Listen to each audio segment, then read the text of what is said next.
Brother మీరు వాక్యం పంచుకోవచ్చు బ్రదర్. ఓకే అన్న. ప్రభువైన యేసుక్రీస్తు వారి నామమున చేరువచ్చిన ప్రియులందరికీ వందనాలు తెలియజేసుకుంటున్నాను. దేవుని వాక్యం చదువుకుందాము. మత్తయి రాసిన సువార్త 19వ అధ్యాయము 16వ వచనం నుంచి 21వ వచనం వరకు ఎవరైనా ఒకరు చదవవలసిందిగా కోరుతున్నాను. మత్తయి రాసిన సువార్త 19వ అధ్యాయము 16వ వచనం నుంచి 20వ వచనం వరకు.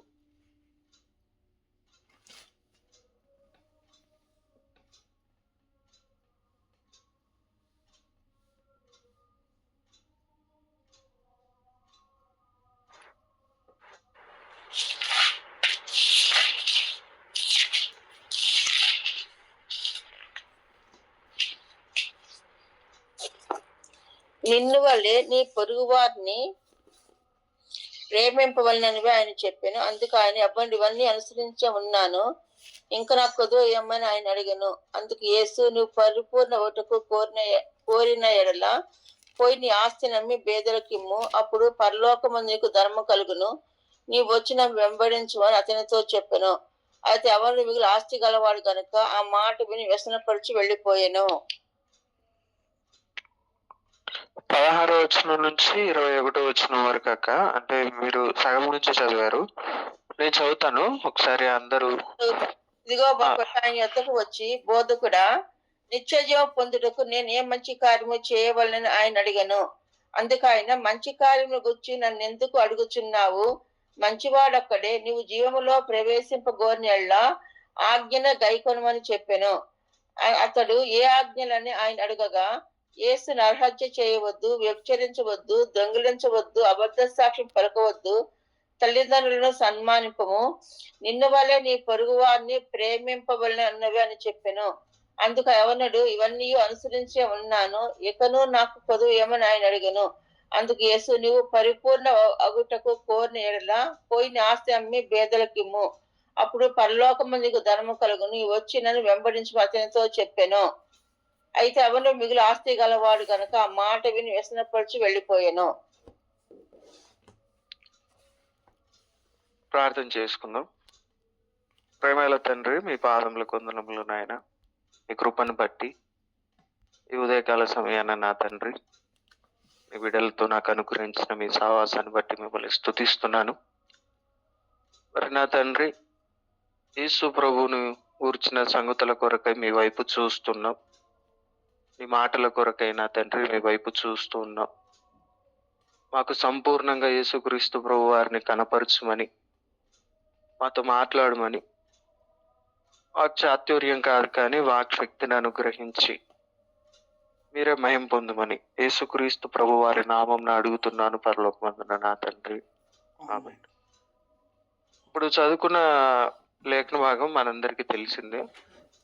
ఒక యవనస్తుడు యేసుక్రీస్తు ప్రభు దగ్గరికి వచ్చి ఒక ప్రశ్న అడిగాడు. అదేంటనంటే, నిత్య జీవం పొందటానికి నేనే మంచి కార్యము చేయాలి అని అడిగాడు. అందుకు యేసు ప్రభు, ఆజ్ఞలు గైకొనుము అని చెప్పాడు. ఏ ఆజ్ఞలు అని అంటే 10 ఆజ్ఞలు. వీటినే మనం ఏమని పిలుస్తాము బైబిల్లో అని అంటే ధర్మశాస్త్రము. ఇంగ్లీష్లో అందరూ 10 కమాండ్మెంట్స్ అంటారు కదా. వీటిని గైకొనుము అని చెప్పి ప్రభువు ఆ యవనస్తునికి సెలవిచ్చాడు. అయితే ఆ యవనస్తుడు తిరిగి ఆయనకు సమాధానం ఇచ్చాడు. ఏమని అంటే, మీరు ఏవైతే ఆజ్ఞలు చెబుతూ ఉన్నారో ఈ ఆజ్ఞలన్నీ నాకు చిన్నప్పటి నుంచే తెలుసు, వీటన్నిటిని నేను చిన్ననాటి నుండే వాటిని పాటిస్తున్నాను అని చెప్పేసి ప్రభుకు సమాధానం ఇచ్చాడు. అయితే ప్రభు ఒక మాట చెప్తున్నాడు. ఏంటనంటే, నీకు ఇంకా ఒకటి కొదువగా ఉంది, నీ ఆస్తిని అమ్మి బీదలకు ఇచ్చి నన్ను వెంబడించు అని చెప్పాడు. అయితే ఆ వ్యక్తి మిగుల ఆస్తి గలవాడు గనుక మిక్కిలి వ్యసనపడి అక్కడి నుంచి వెళ్ళిపోయాడు అనే సంగతి మనం చదివాం. ఈ సందర్భం అంతట్లో మనం గమనించినట్లయితే ఇక్కడ యవనస్తుడు అడిగిన ప్రశ్న నిత్య జీవం పొందటానికి నేనే మంచి కార్యము చేయాలి?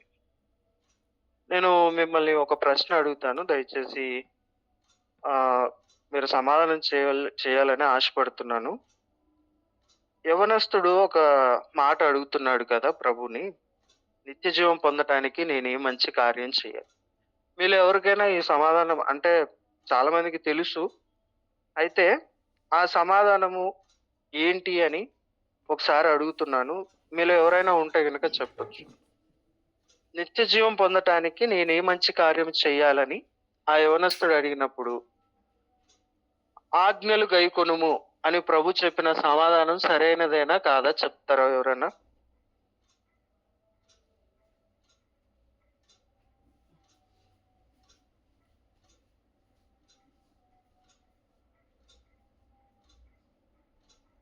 ఎవరైనా చెప్తారా?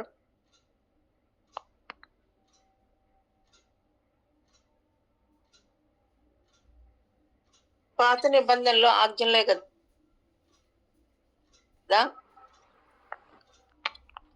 అంటే ప్రభు అవును, చెప్తున్నాడు కరెక్ట్ కదా కదా. అంటే నిత్య జీవం పొందటానికి ఈ మంచి కార్యం చేయాలని యవనస్తుడు వచ్చి అడిగాడు. అయితే ప్రభు ఏం చెప్పాడనంటే ఆజ్ఞలు గైకొను. మనము 10 ఆజ్ఞలు పాటిస్తే పరలోకం వెళ్తామా? ప్రభు ఇచ్చిన ఆ సమాధానము మరి దేవుని వాక్య ప్రకారంగా మనము ఎన్ని నాళ్ళ నుంచి నేర్చుకుంటున్న ప్రకారంగా సువార్త అదేనా?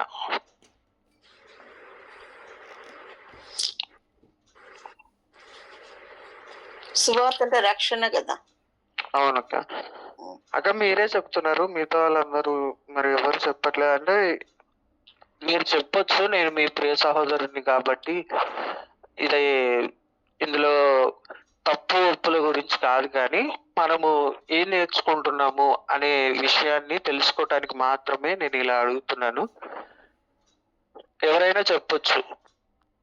మీరు చెప్పకపోతే ఖచ్చితంగా వాక్యం వినకుండా పడుకొని నిద్ర పోతున్నారు అనుకుంటున్నా నేనైతే.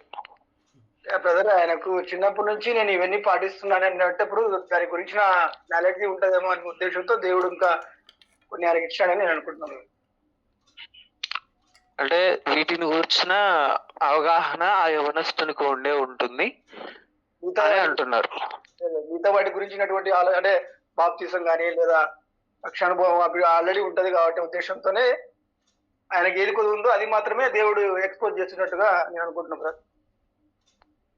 యవనస్తునికి అప్పటికే అనుభవం కలిగి ఉన్నాడు అని అంటున్నారన్న. అప్పటికి బాప్తిస్మము లేదు కదా బ్రదర్. యవనస్తుడు తన ఆస్తిని దేవుని కన్నా ఎక్కువ ప్రేమిస్తుంటాడు. అట్లనే దేవుడు చెప్తాడు, నీ ఆస్తిని అమ్మి నీ బీదలకి ఇమ్ము అని చెప్తే అప్పుడు ఆ యవనస్తుడు దానికి ఒప్పుకోకుండా తిరిగి నసుకుంటూ వెళ్ళిపోతాడు బ్రదర్. అలా నేను ఒకసారి మళ్ళీ ప్రశ్న అడుగుతున్నాను చూడండి. ఆ యవనస్తుడు అడిగిన ప్రశ్న ప్రభుని ఏంటనంటే నిత్య జీవం పొందటానికి నేనే మంచి పని చేయాలి అని అడిగాను. అయితే ప్రభు ఏం చెప్పాడనంటే ఆజ్ఞలు పాటించు అన్నాడు. ఈ సమాధానం సరి అయినదేనా? అంతే. ప్రస్తుతానికి అది సరైనది. ఎందుకంటే ఆయన ఇంకా ఆ ధర్మశాస్త్రాన్ని కొట్టివేలి అది నెరవేర్చడంలో ఉన్నాడు కాబట్టి, ప్రస్తుతానికి ధర్మశాస్త్ర కాలంలో ఉంది కాబట్టి ఆ టైంలో అది కరెక్టే. ధర్మశాస్త్ర సంబంధమైన అంటే పాత నిబంధనలో 10 ఆజ్ఞలు పాటిస్తేనే పరలోక రాజ్యం, అంతేనా అన్న? అది కొట్టివేయబడలేదు కాబట్టి, ఆయన ఇంకా సిలువలో వెళ్ళలేదు కాబట్టి ప్రస్తుతానికి అది కరెక్టే. అంటే ఇప్పుడు పాత నిబంధన గ్రంథంలో అంటే ఇప్పుడు యేసుక్రీస్తు ప్రభుకు ముందు ఉన్నటువంటి వారు ధర్మశాస్త్రాన్ని పాటిస్తే వారు పరలోక రాజ్యం చేరుతారు అనేటువంటి మాట సరి అయినదేనా? అంటే మీరు చెప్పిన దాన్ని నేను అంగీకరిస్తున్నానన్నా. అయితే నేను ఆ యొక్క మాటను స్థిరపరచడానికి మళ్ళా అడుగుతున్నాను ఏంటనంటే, పాత నిబంధనలో ఉన్న భక్తులకు రక్షించబడాలి అని అంటే తప్పనిసరిగా ధర్మశాస్త్రం నెరవేర్చాలా?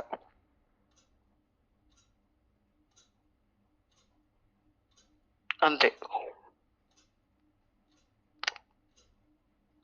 సరే అన్న, సమయం లేదు కనుక నేను ముందుకెళ్తున్నాను. చాలా సంతోషం మీరందరూ రెస్పాండ్ అయినందుకు. వాస్తవంగా యేసుక్రీస్తు ప్రభు అక్కడ ఆయన ఏం చెప్పాడు అని అంటే, ధర్మశాస్త్రాన్ని పాటించు అనగా 10 ఆజ్ఞలు పాటించు అని అన్నాడు. 10 ఆజ్ఞలు పాటించడానికి ముందు అసలు ధర్మశాస్త్రం ఏం చెప్తుందో ఒకసారి మనం చూద్దాము. రోమీలకు రాసిన పత్రిక 3వ అధ్యాయము 19వ వచనం ఎవరైనా చదువుతారా?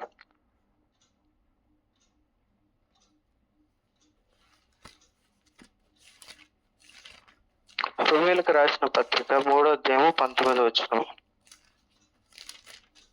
అక్కడ త్వరగా చదవరా కొద్దిగా.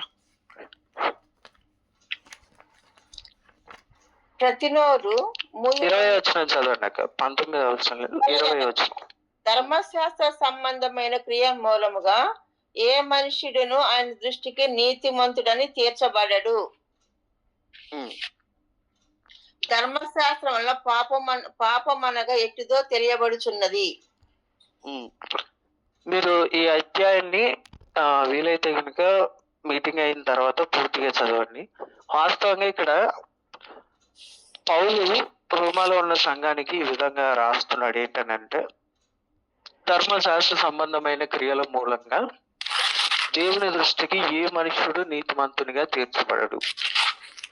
అది పాత నిబంధన కానీ కొత్త నిబంధన కానీ, ధర్మశాస్త్ర సంబంధమైన క్రియల మూలంగా దేవుని దృష్టికి ఏ మనుష్యుడు నీతిమంతునిగా తీర్చబడడు. కానీ ధర్మశాస్త్రం వలన పాపం అంటే ఏంటో తెలుస్తుంది. అంటే ధర్మశాస్త్రము ఈ భూమి మీద ఉన్న ఏ వ్యక్తిని కూడా నీతిమంతుడు అని తీర్పు తీర్చదు. ధర్మశాస్త్రం వలన పాపం అంటే ఏంటో తెలియచేస్తుంది అంతే. ఇక్కడ యేసుక్రీస్తు ప్రభువు కూడా పోయి ఆజ్ఞలు పాటించు అని చెప్పడానికి గల కారణం ఏంటనంటే, ఆ ఆజ్ఞలు నువ్వు పాటించి నీతిమంతును అవుతావు అని కాదు. ఆడి స్థితి ఆయనకు, ఆ యవనస్తుడు ఏ స్థితిలో ఉన్నాడో తను ఎరుగున్నట్లుగా. యాక్చువల్ గా ధర్మశాస్త్రానికి ఒక ఫార్ములా ఉంది, అది ఒకసారి చదవండి. యాకోబు రాసిన పత్రిక 2వ అధ్యాయము 10వ వచనం.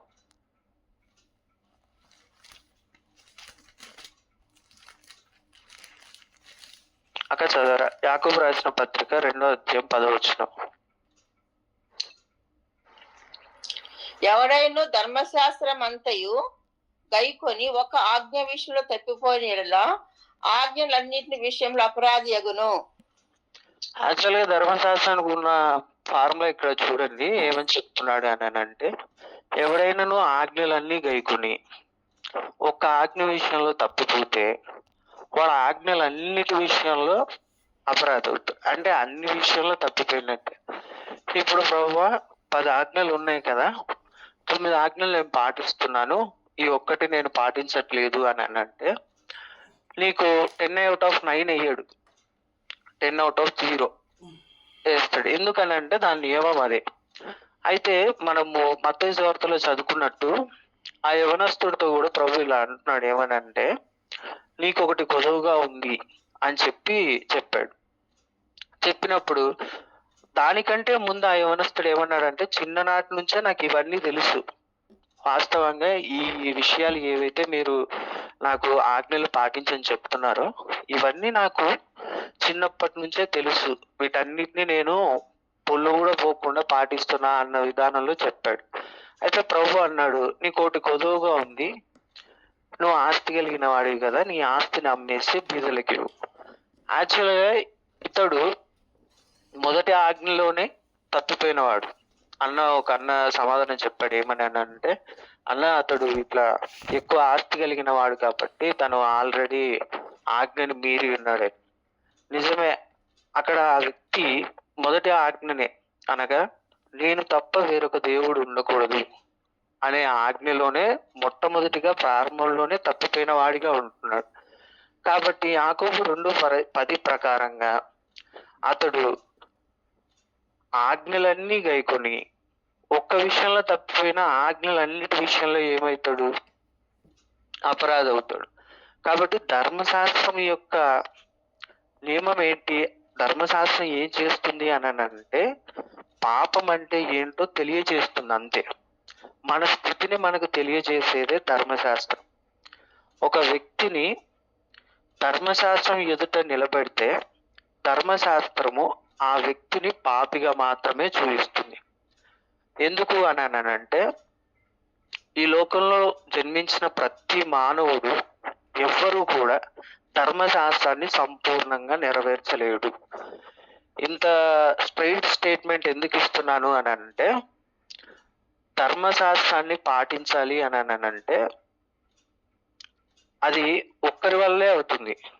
అది ఎవరి వల్ల అవుతుంది అని అంటే, పాపమే లేనటువంటి వారి వల్ల మాత్రమే ధర్మశాస్త్రాన్ని పాటించగలరు. ఎందుకు అని అంటే, ఈ మాటలు చదివి కొద్దిగా ముందుకు వెళ్దాం. చూడండి, రోమీయులకు రాసిన పత్రిక 7వ అధ్యాయము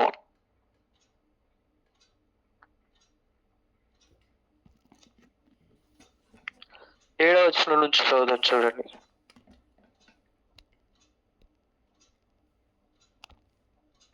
అక్కడ చదవరా? రోమీయులకు రాసిన పత్రిక 7వ అధ్యాయం 7వ వచనం. కాబట్టి ఏమందుము, ధర్మశాస్త్రము పాపమాయన అట్టనరాదు. ధర్మశాస్త్రం వల్లనే గాని పాపం ఎట్టిదో నాకు తెలియకపోవును. ఆశింపవద్దని ధర్మశాస్త్రము చెప్పని ఎడల దురాశైన ఎట్టిదో నాకు తెలియకపోవును. అయితే పాపము ఆజ్ఞను హేతువు చేసుకొని సకల విధములైన దురాశలను నా యందు పుట్టించెను. ధర్మశాస్త్రం లేనప్పుడు అయితే ఇక్కడ చూడండి, క్లియర్ గా పౌలు ఇలా చెప్తున్నాడు అనమాట. ఏంటి అని అంటే, ధర్మశాస్త్రం వలన పాపం అనగా ఎట్టిదో తెలియజేయబడుతుంది. వాస్తవంగా ధర్మశాస్త్రంలో ఆశింపవద్దని చెప్పకపోతే నాకు ఆ ఆశ అనేది ఏంటో నాకు తెలియకపోవును అని చెప్తున్నాడు. అంత మాత్రమే కాదు, 8వ వచనంలో ఇలా చెప్తున్నాడు చూడండి. అయితే పాపము ఆజ్ఞను హేతువు చేసుకుని సకల విధములైన దురాశలు నా యందు పుట్టిస్తుంది. యాక్చువల్ గా మనందరం కూడా ఆదాము నుంచి కలిగిన వారు. ఆదాముకు పాపము చేసే స్వభావం ఎలాగైతే ఉందో, ఆదాము కలిగిన పాపం చేయడం ద్వారా ప్రతి మనిషికి కూడా పాపము చేసేటువంటి గుణము స్వభావ సిద్ధంగానే ఉంది. కాబట్టి ఎఫెసీ 2:3 కూడా ఈ మాట ఉంటుంది, మనం స్వభావ సిద్ధంగానే దైవోగ్రతకు పాత్రలు. వాస్తవంగా ఇదిగో మనం పాపం చేయటం ద్వారా పాపలం ఎన్నటికీ కాదు, పాపలం కాబట్టే పాపాలు చేస్తున్నాం. నేను ఇలా చెప్తాను మీకు అర్థం కావడానికి. వేప చెట్టుకు వేపకాయలే కాస్తాయి అంటే ఆల్రెడీ మనం పాపలమై ఉన్నాం కాబట్టి మనలో నుండి వచ్చే ఏ పనైనా కూడా పాపం చేయడానికే ప్రేరేపించబడుతుంది. మనము మన ఇంట్లో పుట్టిన పిల్లలు కానీ చిన్న పిల్లల్ని కానీ మనం గమనిస్తూనే ఉంటాం. ఏ వ్యక్తి కూడా, ఏ తల్లిదండ్రులు కూడా చిన్న బిడ్డలు పెరుగుతున్నప్పుడు అరే నువ్వు పాపం చేస్తూ పెరుగు అని చెప్పరు. కానీ వాళ్ళు పెరుగుతున్నప్పుడు వారు స్వభావ సిద్ధంగానే పాపము చేస్తారు. కాబట్టి ప్రతి మనిషి కూడా పాపము చేసేటువంటి స్వభావం కలిగినటువంటి వ్యక్తి. పాపం చేసేటువంటి స్వభావం కలిగిన వ్యక్తి పాపం అంటే ఏంటో తెలియజేసే దాని దగ్గరికి వెళ్ళి నిలబడితే ఆ వ్యక్తిని తప్పనిసరిగా ధర్మశాస్త్రం ఏమి చెప్తుందని అంటే నువ్వు పాపివి అని మాత్రమే చెప్తుంది. కాబట్టి ధర్మశాస్త్ర సంబంధమైన క్రియల మూలంగా ఏ మనుషుడు దేవుని దృష్టికి నీతిమంతునిగా తీర్చబడడు. ఈ పాప స్వభావం పెట్టుకొని ఎవరైనా ధర్మశాస్త్రం ఎదుటికి వెళ్ళి నిలబడితే ఇంకా ఎక్కువ పాపమే కలుగుతుంది తప్ప ఆ పాపము నుంచి విడిపించడం అనేది జరగదు. యేసు ప్రభు ఆ యవనస్తుడు కూడా చెప్పింది అదే. యాక్చువల్ గా మిక్కిలి వ్యసన పడ్డాడు. వాడికి తెలియదా దేవుని కంటే నేను ఎక్కువగా ధనాన్ని ప్రేమిస్తున్నా అని? వాస్తవంగా ఆ వ్యక్తి ఏం చూపించుకోవాలని వచ్చాడు? ధర్మశాస్త్రంని నేను ఎంత బాగా పాటిస్తున్నాను నీకు తెలియదు అని తెలియజేసేటట్టుగా ఆయన యుద్ధకు వచ్చాడు. అయితే ప్రభు చెప్పాడు, అక్కడే చెప్పాడు ఏమన్నానంటే, నీకు ఒకటి గొడవగా ఉంది, నువ్వు నిజంగా సంపూర్ణంగా వాటిని పాటిస్తున్నాను అని అనుకుంటే కనుక దాన్ని అమ్మేసి నన్ను వెంబడించు. కాబట్టి పాపపు స్వభావం కలిగిన ఏ వ్యక్తి కూడా ధర్మశాస్త్ర సంబంధమైన క్రియల మూలంగా దేవుని దృష్టికి ఎప్పటికీ నీతిమంతునిగా తీర్చబడడు. అందుకే పౌలు ఇక్కడ స్పష్టంగా ఈ విషయాన్ని రాశాడు. మీరు కావాలని అంటే పూర్తిగా చదవచ్చు. వాస్తవంగా పౌలు రాస్తున్నాడు కదా ఈ విషయాలన్నీ. పౌలు ఎవరో మనకు తెలుసు. అతడు ధర్మశాస్త్ర ఉపదేశకుడు. ఒకప్పుడు ధర్మశాస్త్రాన్ని ఆయనే చెప్తాడు కదా, ఫిలిప్పు రాసిన పత్రిక 3వ అధ్యాయంలో స్పష్టంగా చెప్తాడు, నేను ధర్మశాస్త్ర విషయంలో అనింద్యుడను అని. కానీ ఆయన ఏమని చెప్తున్నాడు అని అంటే, ఈ 7వ అధ్యాయం అంతట్లో కూడా పూర్తిగా తర్వాత చదవండి. ఏమని చెప్తున్నాడు అని అంటే, ధర్మశాస్త్ర సంబంధమైన క్రియల మూలంగా ఏ మనుష్యుడు నీతివంతుడిగా తీర్చబడడు. అంత మాత్రమే కాదు, ధర్మశాస్త్రం దగ్గరికి వెళ్ళినప్పుడు నాకు పాపం మానేయటం కాదయ్యా, ఇంకా ఎక్కువ పాపం కలుగుతుంది అని చెప్తున్నాడు. అందుకని 8వ వచనంలో ఇందాక మనం చదివాం కదా, ఏమని అంటే, అయితే నాలో ఉన్న పాపము ఆజ్ఞను హేతువు చేసుకుని సకల విధములైన దురాశలు నా యందు పుట్టిస్తుంది అని చెప్పాడు. వాస్తవంగా ఇక్కడ నేను చివరిలో చదువుతున్నాను, మీకు వీలైతే తర్వాత చదవండి. పౌలు ఏడుస్తున్నాడు చూడండి. 23వ వచనం నుంచి నేనే చదువుతున్నాను. వేరొక నియమము నా అవయములలో ఉన్నట్టు నాకు కనబడుచున్నది. అది నా మనస్సునందున్న ధర్మశాస్త్రముతో పోరాడుచు నా అవయములలో ఉన్న పాపం నియమమునకు నన్ను చెరపట్టి లోపరుచుకొనుచున్నది. అయ్యో, నేను ఎంత దౌర్భాగ్యుడును! ఇట్టి మరణానికి లోనగు శరీరం నుండి నన్ను ఎవడు విడిపింపగలడు. వాస్తవంగా పౌలు బాధ ఏంటనంటే, నేను ధర్మశాస్త్రాన్ని పాటించాలి, అలాగే నీతిమంతుని అవ్వాలి అని అనుకుంటే అది నాకు ఎప్పటికీ జరగట్లేదు అని ఏడుస్తున్నాడు. ఇంకొక విషయం కూడా నేను ఇక్కడ చెప్పి నేను ముగిస్తాను. చూడండి, లోకంలో ఉన్న వాళ్ళ దగ్గరికి వెళ్ళి మోక్షం పొందాలి అంటే ఏం చెయ్యాలయ్యా అని అడిగితే వాళ్ళు చెప్పేది ఏంటి చెప్పండి? మంచిగా బ్రతుకు, పుణ్యకార్యాలు చేయి, పాపం చేయొద్దు. సువార్త అది కాదు. దయచేసి అర్థం చేసుకోవడానికి నేను ఇలా చెప్తున్నాను. ఏంటనంటే, లోకంలో ప్రకటిస్తున్నది వాళ్ళు కూడా ఏంటి అని అంటే, మంచిగా బ్రతుకు, దాన ధర్మాలు చేయి, పాపాలు చేయకు. నువ్వు ఇలా చేస్తే గినక నువ్వు చేసిన క్రియలను బట్టి నువ్వేం చేయబడతావు అని అంటే నీతిమంతునిగా అవుతావు, మోక్షం సంపాదించుకుంటావు అని చెప్తావు. కానీ ఒక క్రైస్తవులుగా ప్రకటించబడుతున్న స్వార్థ అది కాదు. బైబిల్లో యేసు ప్రభువుని గురించి ప్రకటించబడిన స్వార్థ అది కానే కాదు. సువార్త ఏం చెబుతుంది అని అంటే, రోమీలకు రాసిన పత్రిక 3వ అధ్యాయం 20 వచనం చదివాం కదా, ఒకసారి అక్కడ మరలే చదువుదాం. చూడండి, రోమీలకు రాసిన పత్రిక 3వ అధ్యాయము 21వ వచనం. ఇట్లుండగా ధర్మశాస్త్రం వేరుగా దేవుని నీతి బయలుపడుచున్నది. దానికి ధర్మశాస్త్రమును ప్రవక్తలను సాక్ష్యమిచ్చుచున్నారు. చదవండి అక్క, 22 కూడా చదవండి. అది యేసుక్రీస్తు విశ్వాసం మూలదే నమ్మువారందరూ కలుగు దేవుని నీతి అయినది. ఏ భేదము లేదు, అందరూ పాపం చేసి దేవుడు అనుగ్రహించే మహిమను పొందలేకపోతున్నారు.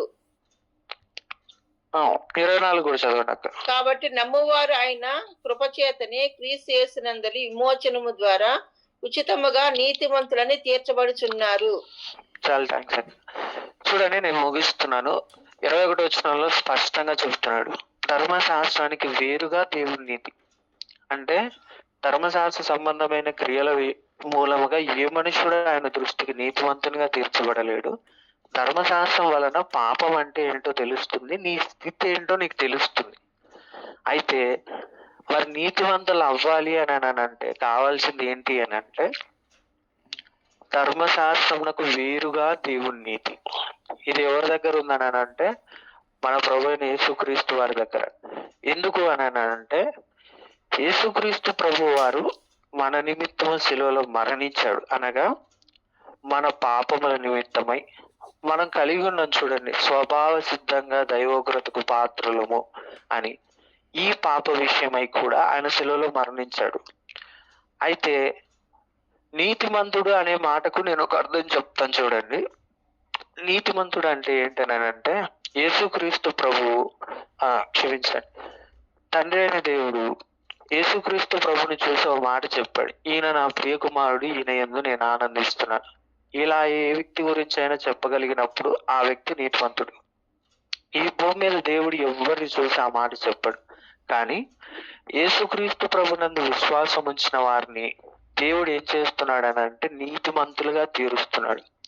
నీతిమంతులుగా తీర్చబడిన వ్యక్తిని తప్పనిసరిగా క్రీస్తునందున్న వ్యక్తిని ఇదిగో వీరు నా పిల్లలు, నా కుమారులు అని పిలుస్తాడు. కాబట్టి పౌలు స్పష్టంగా ఇక్కడ సువార్త ఏమని రాస్తున్నాడు అని అంటే ధర్మశాస్త్రానికి వేరుగా దేవుని నీతి, ఆ దేవుని నీతికి ఎవరు సాక్ష్యం ఇస్తున్నారని అంటే ధర్మశాస్త్రము మరియు ప్రవక్తలు. ప్రవక్తలు కూడా ప్రకటించిన సువార్త ఏంటనంటే ధర్మశాస్త్రాన్ని పాటిస్తే నువ్వు నీతివంతునివి కాదు, యేసుక్రీస్తు ప్రభునందలి విశ్వాసం మూలంగానే నీతివంతుడు అనేది ప్రవక్తలు కూడా ప్రకటించారు. వాస్తవంగా ఆది కాండం నుంచి ప్రకటన గ్రంథం వరకు ఒకే సువార్తనే ఉంది. అదేంటనంటే క్రీస్తునందు విశ్వాసం ద్వారా మాత్రమే నీతివంతుడు. మరి పాత నిబంధనలో యేసు ప్రభుని గురించి చెప్పలేదు కదా అని అంటే అలా అని లేదు. మనం చూడండి, మీరు చదివినట్లయితే కనుక హెబ్రీ మనం చదువుతాం కదా, 10వ అధ్యాయము 11, 12, 11వ అధ్యాయంలో విశ్వాసం గురించి చెప్పేటప్పుడు వారందరూ విశ్వాసం ఉంచారు అని అంటున్నారు కదా. అబ్రహామును కూడా మనం చూసినప్పుడు అక్కడ అబ్రహాముని గురించి కూడా ఒక మాట రాయబడి ఉంటుంది, అబ్రహాము దేవుణ్ణి నమ్మను, అది అతనికి నీతిగా ఎంచబడెను. కాబట్టి నమ్మటము ద్వారా కలిగేటువంటి రక్షణ, ఇది పాత నిబంధన అయినా సరే కొత్త నిబంధన అయినా సరే, ప్రభు సెలవిస్తున్నది సువార్త ఏంటి అని అంటే ఏ మనుషుడు తన క్రియల ద్వారా తన భక్తి ద్వారా ఎప్పటికీ పరలోక రాజ్యాన్ని స్వతంత్రించుకోలేడు. కాబట్టి ఇక్కడ స్పష్టంగా చెబుతున్నది ఏంటనంటే యేసుక్రీస్తు ప్రభునందలి విశ్వాసం ద్వారా కలిగేటువంటి నీతి. ఇక్కడ ఈ నీతికి ఒక పేరు పెట్టాడు 22వ వచనంలో. దాన్ని ఏమని చెప్తున్నాడు అని అంటే దేవుని నీతి. కాబట్టి ప్రభు ఇచ్చిన ఈ సమయాన్ని బట్టి స్తుతిస్తున్నాను. నాకు తెలిసినంత వరకు అరగంట సేపు అన్న నాకు కొద్దిగానే చెప్పాడు, కానీ నేను మరి ఎక్కువ సమయాన్ని యూజ్ చేసుకున్నాను అనిపిస్తుంది. ప్రభు చిత్తం అయితే మిగిలిన విషయాలు ప్రభు ఎప్పుడైనా అవకాశం ఇచ్చినప్పుడు నేను మీతో పంచుకుంటాను. చివరిగా అయితే మాత్రం మీరు గమనించినట్లయితే ఇక్కడ చూడండి 22వ వచనంలో, అది యేసుక్రీస్తునందలి విశ్వాసం మూలమైనదే నమ్ము వారందరికీ కలుగు దేవుని నీతి. ఒక వ్యక్తిని దేవుడు నీతిమంతుడు అవ్వాలని అంటే యేసుక్రీస్తు ప్రభునందు విశ్వాసం ఉంచితే చాలు. అందుకనే దీనికి ఏ కష్టం పడాల్సిన అవసరం లేదు. 24వ వచనంలో ఇలా చెబుతున్నాడు, కాబట్టి నమ్మువారు ఆయన కృప చేత క్రీస్తు యేసు నందలి విమోచనము ద్వారా ఉచితముగా నీతిమంతులుగా తీర్చబడుతున్నారు.